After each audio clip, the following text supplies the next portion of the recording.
นะโมตัสสะภะคะวันโตอะระหะโตสัมมาสัมพุทธัสสะนะโมตัสสะภะคะวันโตอะระหะโตสัมมาสัมพุทธัสสะนะโมตัสสะภะคะวะโตอะระหะโตสัมมาสัมพุทธัสสะสีสิทธิภาพรบ่วนเว้นวิเศษอดิเรกเตโชชัยตุภวัง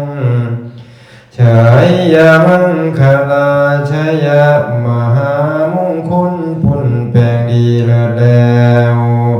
ผ้าขวัญแก้วยกย่อมามีทั้งเท้าพญาเสนาและอามาตย์ทั้งนักปราชญ์และปุโรหิตทั้งบัณฑิตและชาวเมืองมาพังพร้อมครูบาอาจารย์มานั่งล้อมสาธุการบริวารหลายเรือลังมาห้อมนั่งอยู่สำลนตาสะอ่อนบุญหลายหลากบ่พัดพากไปไกลมาห้อมใจโสมเสื่อนย่อยกยืนมงคลให้เป็นผลแผ่สร้างธุระความดีรวมกันมากระทำลาบาสีเพื่อให้เป็นมังคารดีอันวิเศษปารภเหตุแห่งปัจฉิมนิเทศสุริยพงราศีโรงเรียนบ้านเบิ้นเบิกนี้จัดพิธีเอิ้นเต้าได้ห้องก้าวเอาขวัญนักเรียนประถมศึกษาปีที่6ที่ได้เราเรียนภาคเพียรจนสำเร็จการศึกษาสมดังเจตนาของพ่อและแม่ที่มีแก่บุตรธิดาจึงได้ส่งเสียลูกให้ได้เราเรียนจนสำเร็จการศึกษา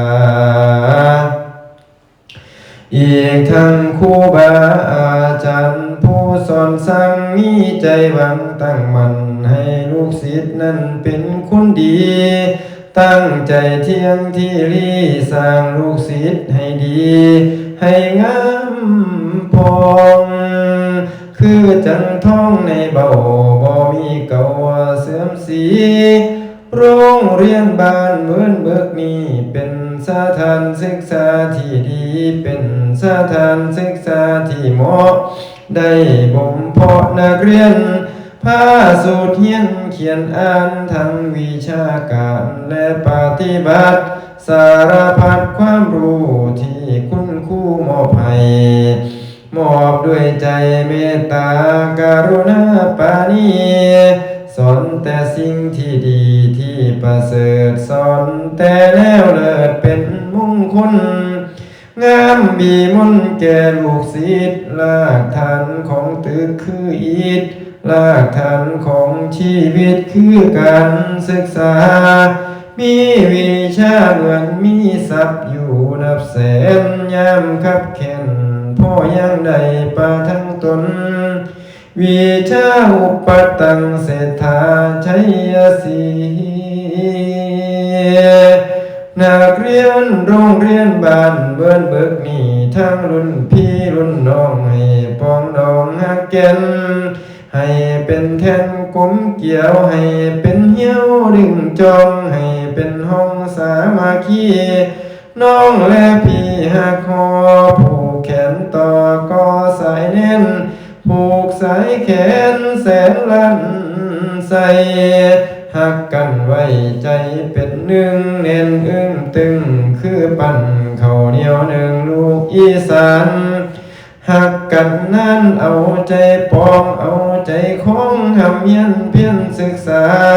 มีปัญญาอันล้ำเลิศกำลังเกิดแผ่ไพศาลสร้างสมพันธ์กาแก่งเป็นยอดแห่งมาชัยปัญญาไว้ใส่ซองเดินตามปองของธรรมเพียรประจำบ่ลดละมีมานะอยู่ตลอดให้ศึกษาไปจนหอดปริญญาตรีปริญญาโทปริญญาเอกดุษฎีบัณฑิตสร้างชีวิตและครอบครัวให้ได้เป็นเจ้าสัวมีเงินหลายร้อยล้านสุขสำราญเมื่อนาทั่วภาลาได้ย่อยองพ่อแม่พี่น้องได้พึงบารมีสร้างความดีให้บังเกิดงามแผ่วเพิดโสพลก่อมงคลแก่ประเทศชาติสมเป็นลูกหลานนักปราชญ์เมืองอุบลราชธานีสำเร็จที่สีพงแผ่วขอคุณพระรัตนตรัยแก้วทั้งสามคุณพระสยามเทวาธิราชเจ้ามาปกเก้าปกเกณฑ์คุณมาตาปีตุเรศคุ้มครองรักษาคุณปูตาสุริยวงศ์ผู้ทรงฤทธิ์ผู้ทรงเดชผู้ดูแลอาณาเขตอำเภอคงเจียมมารักสมรักษาขอพระลาห่มกุศลตุ่มแผ่ไพศาลให้ประสบพบพันแต่ความสุขเกษมสำราญทุกที่ว่าราติการเฮิงยาวนานสืบต่อไปก็ปูเถิดมาบัดนี้มีท่านผู้อำนวยการสถานศึกษาคณะกรรมการสถานศึกษาคณะครูนักเรียนทั้งรุ่นพี่รุ่นน้องผู้เกี่ยวข้องทางการศึกษาผู้ปกครองผู้มีเกียรติที่มาร่วมบ่ายสีจัดพิธีสมโภชทุกฝ่ายมีแต่ความประโมทสมชื่นปีดาจึงได้จัดหาพานใบายสีวิจิตรบรรจงดีสีสังพานตั้งเนื้ออาแทนบูชาจึงได้คนไขว่หาสะพานมีหลายหลากหาได้มากประมูลมาแทนใส่ผ้าป่าไว้ถึงเสื้อตั้งแม่นเมื่อยามดีมีสีสายสีสายบ่เศร้าแล้วก็จึงไปอาราธนาเอาอาจารย์เจ้าผู้ฉลาดมาดังอาจเอิ้นเส้นขวัญวาสี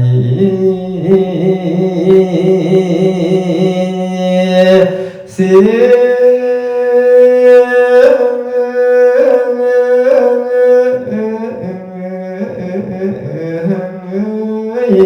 ว่าสี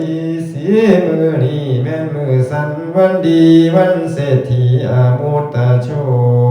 คประสิทธิโยพร้อมลักษณะคอยผู้ตาก็จึงได้มาสู่คอยผู้ก็จึงได้มาหาตามภาษีภาษาคอยเป็นผู้เฒ่าสร้างเว้าก้าวชื่นขวัญว่ามาพาลังเหนือยาสา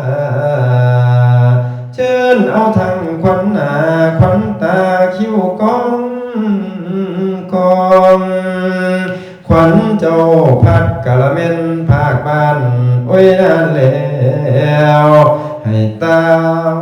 มาให้เต้ามา